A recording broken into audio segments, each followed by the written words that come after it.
Welcome to the OmniTalk Fast Five, sponsored by Takeoff, the A&M Consumer and Retail Group, and Attentive.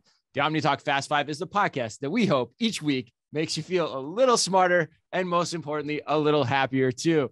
It is October 28th, 2021. I am your host, Chris Walton. I'm Ann Mazinga. And we are here once again to discuss all the top headlines making waves in the world of omni-channel retailing this past week. And this is always my favorite show every month, because this is the show where our sponsors, the A&M Consumer and Retail Group, bring people from their organization onto our show, and we turn the tables on them by putting them on the spot to get them back for all the tough questions they ask us each and every week. So I am pleased to announce David Ritter and David Brown are joining our show. Guys, how are you today? Great. Thanks for having us. Yeah, fantastic, Chris. Really looking forward to it. Now, David Brown, you're a new visitor. Can you tell our listeners a little bit about you and your role at A&M? Sure, happy to. And David Brown, I'm a partner and managing director. I actually lead our consumer and retail group. I do most of my work in retail and a little bit in CPG. And happy to be here. Exciting. And Dave Ritter, you're the veteran. Yeah. Tell everybody a little bit about you. Absolutely. Hi, Dave Ritter here. I'm a partner and managing director in the consumer retail group at Alvarez & Marsal too. I serve mostly retail clients, but some CPG clients, and the areas where I like to bring new insights to bear at the intersection of retail, technology, and operations. Awesome. Dave, Dave, this is going to be tough for all those listening, Dave and David. We did that intentionally. Like, it reminds me of like two Utes. You remember two Utes from my cousin Vinny? I got the two Daves here today. But Dave, this is what, your third time on the show? You're getting close to the jacket here. Where are we at with you? I think it's my third time. I'm gonna have to go back and look. Third time. But I'm looking forward to the green jacket for sure. Awesome. The green jacket is, we have to decide what color they are. I don't know. Chartreuse maybe feels more appropriate blue, for us. maybe like a blue t-shirt for the OmniTalk. Yeah. It fits with the logo and the branding, right? And hey, we're all about consumer branding on this show. All right. Well, without further ado, let's get to the headlines, because we got four of us today. We got lots of ground to cover, and we got two experts here that I can't wait to get their opinions on this week's headlines, because they are pretty darn good, if I do say so myself. Anne agrees. All right. In today's Fast Five, we are going to talk Amazon launching new local selling capabilities to help small businesses, Trigo opening up its second live to the public checkout free experience with the REWE Group in Germany, Poshmark letting big brands sell directly on its platform, all the PayPal and Pinterest news that you can imagine. But first, we're going to take off and get this podcast started with a company that doesn't normally start our podcast, and that is Target. And you have the honors, please. I will. Yes. PayPal, Pinterest. That's I know, right? A lot of alliteration. Yes. We love it. Okay, guys. Headline number one. So Target is adding several new features to their already awesome same-day capabilities. According to Chain Store Age, Target has added Forgot Something that allows customers to place a new order. That's the name of it, right? Forget something, not forgot something. Oh, right. Yeah. Yeah. So if you place an order at the same store and then you realize, like I do pretty much every single time I place an order for pickup, that you need to add something on, you can still do that within the same amount of time and pick that up in one order. They're also rolling out backup, which lets customers designate a second choice if their preferred food or beverage pickup is unavailable. And they're launching several new features for Ship shoppers, like added categories that you can pick up in apparel and toys. And my personal favorite, the ability to request the store that my Ship shopper shops at. Say that 5 times. Ship shopper shops at. Yes. Man, she sells seashells by the seashore. Yes. Ooh, I actually nailed that. All right, good. All right. David Brown, we're going to go to you first. What are your thoughts on this move from Target? Well, thanks, Ann. I actually love it. I mean, in some ways, this is the ultimate conclusion of the trend that's been happening over the last couple of years, where we've moved from you order something, you get it in a week. Now you order something, you get it in 2 days, to 1 day, to instant gratification, right? And that's what we're all about today, instant gratification. Everything's amplified at the holidays time. And so, and stress levels go up. So the ability to either get that second item, get the item that you forgot, the milk you want is not in, and be able to, get your next choice, or at least get something tangible when you wouldn't have got something, I think is brilliant for Target. I think it's going to actually do really well. Versus what Walmart's doing and what Amazon's doing that we'll talk about a little bit later. I think this puts them in a really good spot for the holidays. And, totally agree. I think you nailed the part too. Like that's where the ship shopper comes in for me, is like, you can send them to, if I know this Target has like a wider toy selection and a wider grocery selection, like in our, like, you know, where you'd be sending your ship shopper. I imagine, yeah, Chris. right. But yeah, that's like, a good point. When you have the holidays, like you can now be like, you're picking up all my stocking stuffers and you're picking up the food that I need for my holiday party this weekend. It's brilliant. Dave Ritter. Absolutely. I mean, the only thing I would add to that is that, like, I was been always amazed historically at, like, when my wife would drive an extra 5 miles to go to this Target versus that Target, or it's this store versus that store. So it's like, it's catering to, something that I personally didn't experience, but there's a need out there that is now being fulfilled in a radically different way. For sure. Yeah. Let me ask you guys this too. And before you go, Dave, I want to get your thoughts on this too. But the other thing I love about this store, because I agree with everything you both just said, right? And I think the second choice thing is brilliant. Like that solves an absolute need for a lot of people shopping for grocery, right? Like that, when you think about it, you're like, why haven't we heard more about that before? Right. It's just something so intuitive. The thing I love about it too is all the extensions you're seeing in and around Shipped right now. Like talked about the preferred shopper program before, right? Where you can send the person that you have the confidence in to get your groceries for you, or to get any products for you. Like you talked about, Ann, with apparel.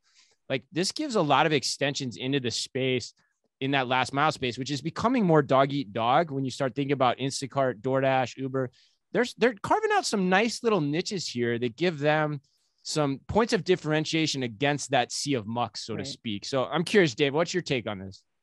I love it as well. I mean, the thing that I like the most about the announcement was the backup choice idea. Yeah. I mean, I think everyone's talking about inventory shortages, and that's likely to be a big challenge this holiday season. So just addressing that head on, as opposed to disappointing your customer, I think is pretty brilliant timing wise.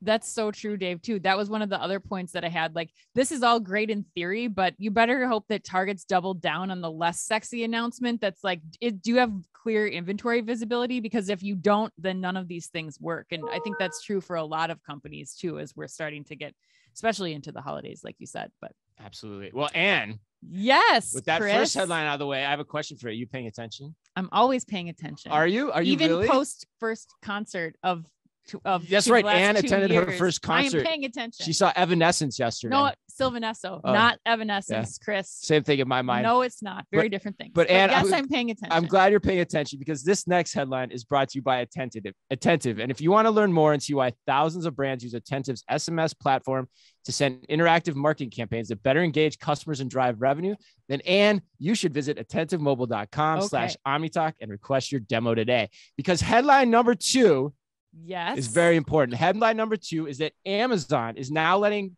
customers buy products from sellers for same-day pickup at the seller's local store, or choose fast local delivery. Now, by way of this new program, which is one Amazon is calling local selling, very cool and catchy, sellers can give nearby customers the opportunity to support local businesses with regional offers across all product categories. And I thought this was kind of cool. They can offer products they couldn't before, such as large or fragile items. And sellers can also offer customers add-on services, such as product assembly or installation for the products they deliver. Nice. David Brown, back to you to start us off again, second time in a row. What do you make of this news? I'm really curious to get your take on this one. Yeah, I think this one's super interesting in the sense that it's Amazon, extending what they do best, right? Amazon at its core is a supply chain and analytics company, even more so than a retailer. So this is pushing their supply chain advantage to the natural conclusion, to the benefit of the customer. They're taking local stores, could be small, could be large, and allowing them to offer more products and use a supply chain capability that a lot of the local sellers would never be able to implement themselves, because they don't have the right systems, they don't have the right personnel, they don't have the capital investment needed. And what's Amazon get out of it, right? They push more products to their marketplace, and they take their 35%, or kind of whatever the terms are with that particular deal. They get more customer data that that flows through. So it's a total win-win for the local companies and for Amazon pushing its natural advantage that it has over everybody else. Yeah. Yeah. The way I think about what you said too, they're almost like commerce infrastructure company in a lot of ways. Absolutely. When you slice it, it's probably a good way to say it too. Yeah. Dave, what do you think here? I agree. I mean, for me, this comes down to Amazon has such a strong, compelling customer proposition. This strengthens their merchant proposition in a pretty significant way. And I think as we think about the battle of the commerce platforms, not the end customer matters a lot, but the merchant base matters just as much. And having a dominant position in both of those is the strongest position you could be in. So I think it makes a ton of sense. Yeah. The other point I like about it too is it actually, and David, this goes back to something you said, I think in the first headline, which is it shows that the convenience of same day pickup is real, right? That not everyone's going to elect, quick, fast delivery, that the speed associated with pickup is really real in people's minds. And I don't think any of us knew that until the pandemic, but it really is a factor because speed and convenience are two really different things. And sometimes going to that store and picking up yourself is more the convenient option, quite honestly, a lot of times. So that's what I took from this story as well. And what do you think here? Yeah, I mean, I think that, the part that we haven't talked about is that people will be excited to be able to support local businesses and buy on Amazon. Like that is a key component here. I think if you have the option of picking up, a product that could have been shipped from California, there are sustainability things that come into play there. And there's the support of your local community and business that come into that as well. The other thing too, is I think that if, like David was saying, yes, Amazon is providing this commerce, or you were saying, Chris, this commerce infrastructure, and it gives local brands the ability to see how they can, utilize this if their customers are utilizing the same day pickup. I think it also allows an opportunity for a lot of other Halo businesses that are around this. Like we talked to Front Door Collective, and Walmart Go Local, even just to see that, like, okay, if they didn't want to go on Amazon, but I know that there's a lot of people locally that are willing to come and pick up a product, or they want the product same day, that it's not just Amazon that I have the opportunity to work with. I have all these other businesses to provide that service to my customers as well. 100%. Yeah. It just amplifies the whole thing. Right. It's like we said, I mean, it goes back to the commerce infrastructure point that David made, it just amplifies everything. All boats rise with the tide, seemingly, with this announcement. Absolutely.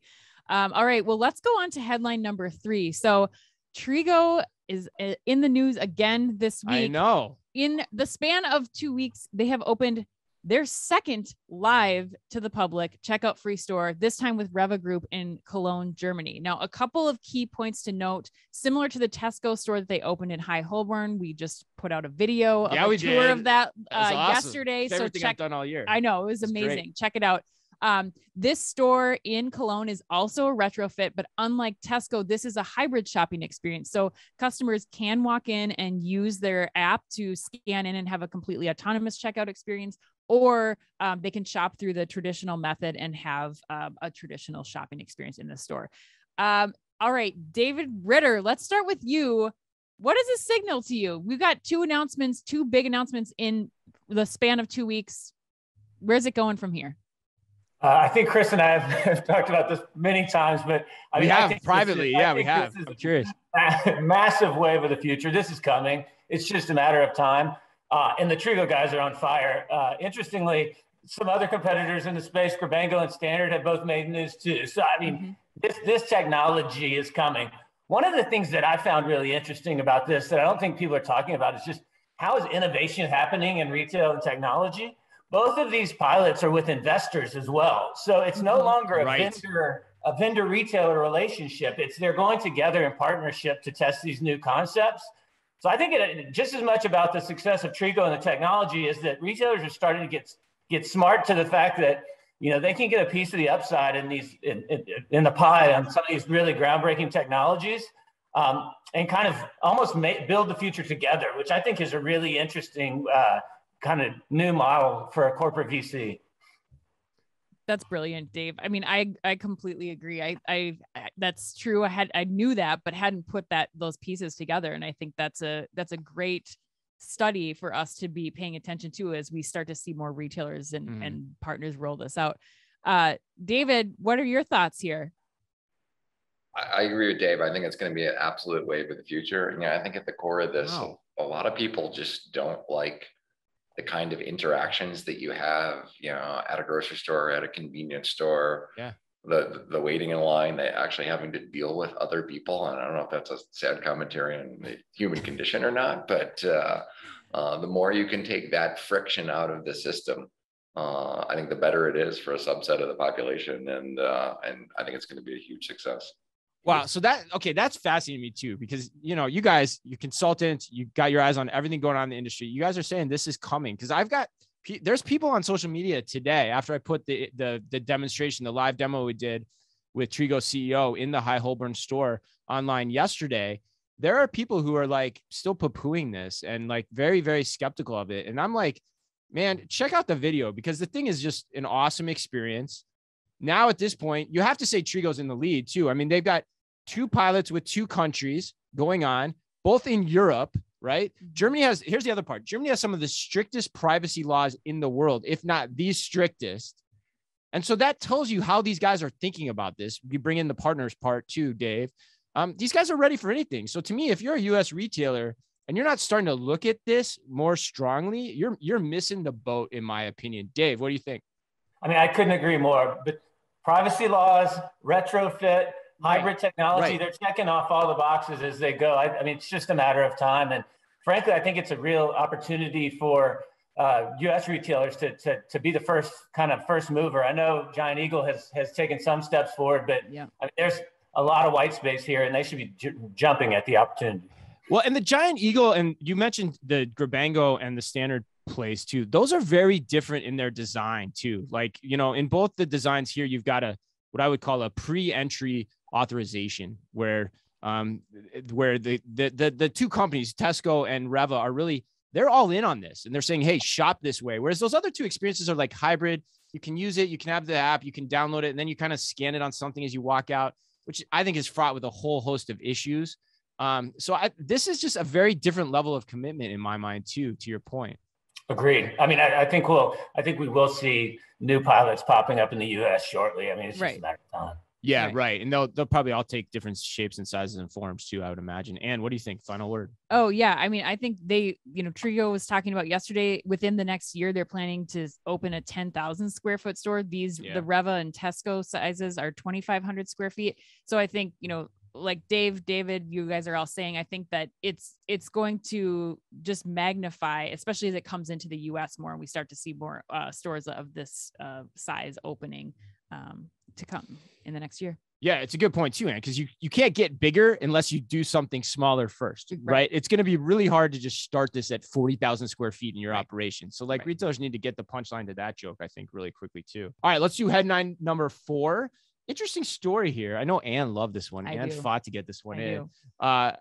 According to Retail Dive, secondhand marketplace Poshmark launched a new program called Brand Closet. Reminds me of the show Veronica's Closet back in the day with Kirstie Alley, that lets big brands sell directly to Poshmark's 80 million users.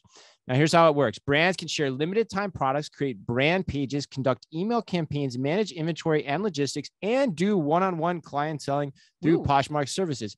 Sounds like it's also a dessert topping. David Ritter, where's this story rank for you on the importance scale, 1 to 10? I think it's pretty important, actually. Yeah? I mean, all right. If we look at fashion categories, resale is the fastest growing by far, which doesn't, I mean, it's also a small base, but nonetheless, it is a very fast growing segment. So I think it makes a lot of sense for brands to want to partner with someone like Poshmark, just to frankly expand their exposure to a broader customer base.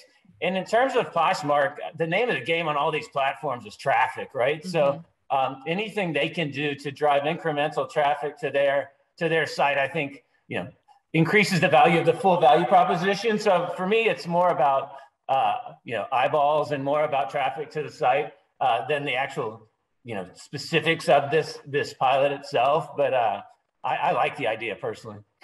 And you fought for this. What do you think? This is so brilliant. Okay. You love it. Dave's on the right track, because yes, it does give brands exposure. There's like millions of people on the Poshmark platform and around the world. And now they have access to your brand in a new way that they may not have had before.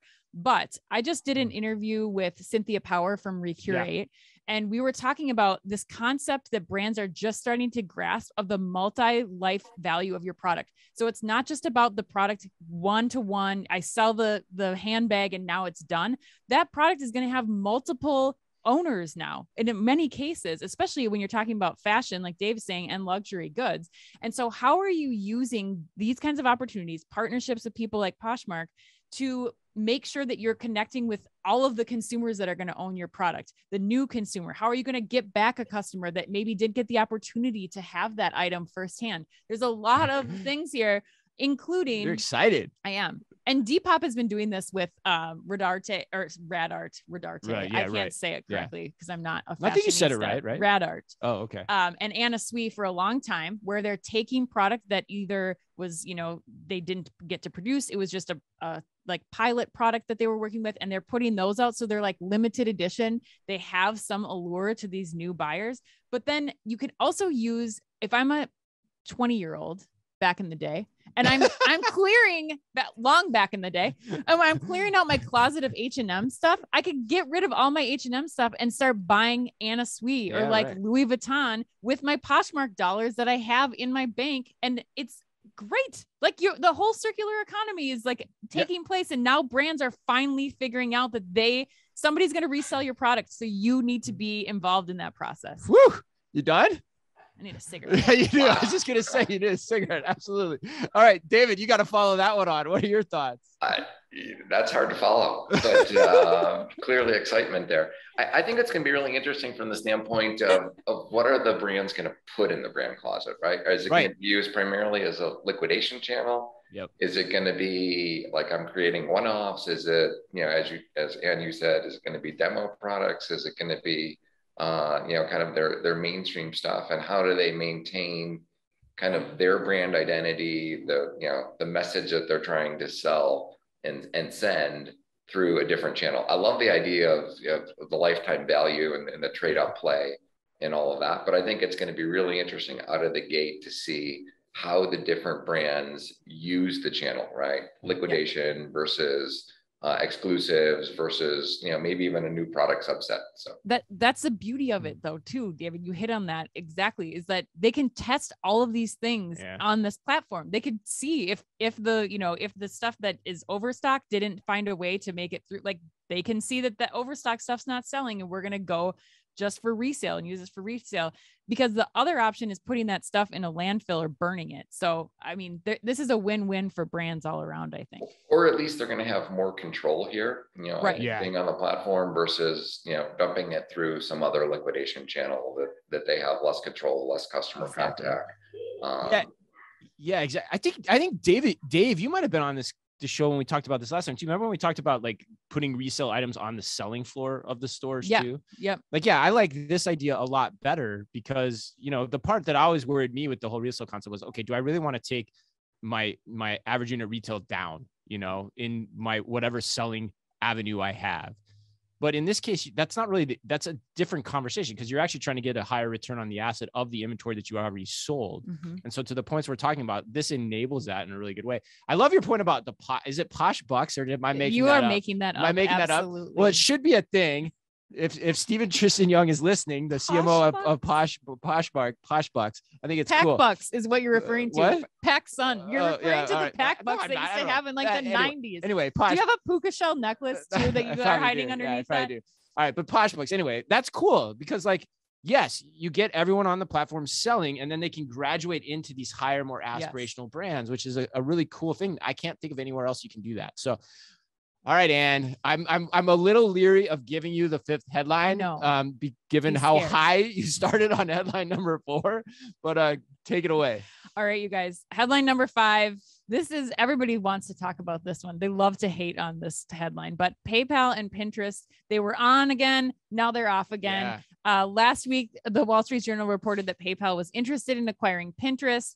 But then as PayPal's share price tumbled on the news, 12%, I believe, PayPal released a statement saying that the PayPal board of management had decided to back away from the idea. Like, I'm just going to moonwalk out of here. That was a terrible idea. Dave Ritter, PayPal backing away. Do you agree with that? What do you think? Should they have stuck with it? What's going on? I think it's a really interesting question, frankly, because there's two schools of thought. I mean, I think the worlds of commerce and fintech are colliding. Like, it's just happening. Yep. I have a friend at Commerce Ventures named Matt, who calls it the super app. And in Asia, Alipay, WeChat Pay have over 1 billion users each. So I think that there is a world for the super app. The question for me is Pinterest the right partner for PayPal to choose? It wouldn't have been the first one that came to mind as I thought about commerce platforms. In some ways, the eBay used to be is a better fit than this if you really if you step back and think about it. So I'm bullish on the concept of the super app, but I don't like the Pinterest fit per se that much. Yeah, I have to agree. I mean, that's pretty much my notes verbatim. Dave was like, yeah, it doesn't make sense if you are trying to create the US version of Alipay or WeChat and try to kick it off. Pinterest is such an odd bedfellow. I think like it just doesn't quite make sense. David, what are your thoughts here? I think the title of this one should have been "PayPal Avoids Huge Write-Off." All right, I like it. Bluntness, yes, candor. I love everything Dave said about kind of collaboration and pushing frictionless payment. But buying a commerce platform or a wannabe commerce platform just to push your payment services is not the way to success. Make it frictionless, make it smoother, and make it available everywhere else. You don't need to own the front end. Right. Yeah, I think the real light of this conversation, right, is like it's inherently all this that we're talking about is founded in this idea of social commerce, and there's only so many social networks to go around. Pinterest is that by definition, but it's different in the sense of like they've never been able to figure out how to conduct commerce off of it, right? Like it's for people browsing, different things, recipes, home things, but to actually want to buy off of that they've never been able to trigger it really. Well, and messaging, like you're the social component outside of like sharing a Pinterest board, like there's just not the connection points that there are with Facebook, right, Instagram, where you're like actually having an one-to-one conversation with either a brand, a friend, anyone like that. Right. So that was gonna be my point is like, there's just only so many of those that go around in the US. And, so like, to me, like somebody like Snap would be a much better target for them. Galloway's thrown out that Shopify should acquire them, it's his latest thing, right? Like, which I think makes sense, right? That plays into it, or TikTok, or, Instagram, Facebook already firmly entrenched. There's probably going to be another one that pops up at some point too. But, I think so. Yeah. I mean, I don't see the value here. I'm glad they pulled away. Hopefully it's not right. Like Richard Burton and Elizabeth Taylor that we see this again down the line, but who the hell knows? Nice 60s reference there for no one listening that gets that. I was like, wait, you're going to have to explain that. But Dave, did you have a final thought here before we go to the lightning round? I couldn't agree more that the price tag's too high. And if you're gonna hit that kind of price tag, Shopify makes so much more sense. It doesn't. It's so much more of a natural fit if you're building the quote unquote super app. I think David is exactly right that they walked away from a huge mistake. Yeah. All right, you guys, we are going to go to the lightning round. David, are you ready? It's my favorite part. Let's do it. Okay. All right. First question goes to you, Dave Ritter. Hasbro has warned that supply chain bottlenecks will potentially impact the number of toys under the tree this year. If this meant that you had to give your children, including the new Bebe Ritter, a homemade replacement gift this year, what would you be giving to them, Dave? Oh, man. Well, my son's 2.5, and right now his favorite thing to do is play with kinetic sand. I think we might just go old school and go with just some sand. Sand? Love it. Just a 30-pound bag of Home Depot sand, like playground sand. Like, there you go. Merry Christmas. Ho, ho, ho. That's so good. Oh my God, that's an all-timer on this show. All right, David Brown. Walmart plans to pilot in 200 stores Coinstar terminals that will exchange cash for cryptocurrency right on the spot. You going to be slapping some change to your local Walmart? Absolutely. I mean, coins have already become the kind of the throwaway component of the currency, right? So I might as well, throw it into something that has some upside for me. Yeah, that's I'm taking my jar to Walmart as soon as I got one. Okay, I think you just flipped me on that whole storyline, actually, now that I'm thinking about it. Yeah, that's a great idea. All right, Dave Ritter, Crispy Rice, a C3-owned ghost kitchen, opened in 2 TGI Fridays restaurants in California and Maryland, and they have seen so much success with this concept that they plan to open more in the coming months. First question, are you a fan of this move? And 2, if so, do you think that the Crispy Rice employees should also be required to wear flair? Oh, wow. Definitely yes on the flair. I could just say that. More flair, the better. I do think that, listen, there's a lot of excess kitchen capacity in restaurants across the nation, whether it's Applebee's or TGI Fridays. It seems to make more sense to use things that have already been built than spend a bunch of capital to build these ghost kitchens, where they already exist. Right. Couldn't agree more. That's a great point. And office space references are always approved on this show. All right, David Brown, final question of the lightning round. Instagram this week announced plans to let influencers create their own stores. What Instagram influencer or brand is most likely to get you to purchase something directly in app?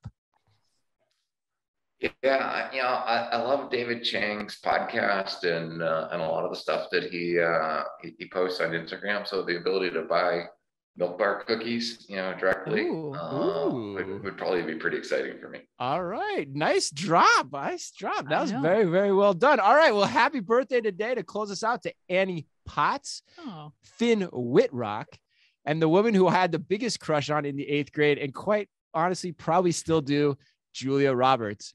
And remember, if you can only read or listen to one retail blog in the business, make it OmniTalk. Our Fast 5 podcast is the quickest, fastest rundown of all the week's top news. And our twice weekly newsletter tells you the top 5 things you need to know each day and also features special content exclusive to us and just for you. And it's all within the preview pane of your inbox. You can sign up today at www.omnitalk.blog. Thanks as always for listening in. Please remember to like and leave us a review wherever you happen to listen to your podcast or on YouTube. And finally, the two Utes. If people want to get in touch with you, they found what you guys were saying interesting. What's the best way for them to do that? The best way, first, we've relaunched our website, so we're excited to share that. It's alvarezandmarsal-crg.com. So that's a good way to get to meet us. And then you can reach out personally to my email. It's dritter@alvarezandmarsal.com or LinkedIn. Yeah, LinkedIn's great. Or, my email's david.brown@alvarezandmarsal.com. Awesome. Love when you guys give the emails. That's so awesome. All right. Again, thank you to our co-hosts for today, David Ritter and David Brown of the A&M Consumer and Retail Group. It was fun putting you guys on the spot, especially going through those lightning round questions with you. Dave Ritter, I think that was one of the all-time best. I'm just going to say it again. Sad. That's the gift of the holiday season that just keeps on giving. All right. To everyone listening out there, as always, be careful out there. The OmniTalk Fast 5 is brought to you with the help and support of the A&M Consumer and Retail Group. The A&M Consumer and Retail Group is a management consulting firm that tackles the most complex challenges and advances its clients, people, and communities toward their maximum potential. CRG brings the experience, tools, and operator-like pragmatism to help retailers and consumer products companies be on the right side of disruption. And Takeoff. Takeoff is transforming grocery by empowering grocers to thrive online. The key is micro-fulfillment, small, robotic fulfillment centers that can be leveraged at a hyper-local scale. Takeoff also offers a robust software suite so grocers can seamlessly integrate the robotic solution into their existing businesses. To learn more, visit takeoff.com. And Attentive. See why thousands of brands use Attentive's SMS platform to send interactive marketing campaigns that better engage consumers and drive revenue. Visit attentivemobile.com/OmniTalk to request your demo today.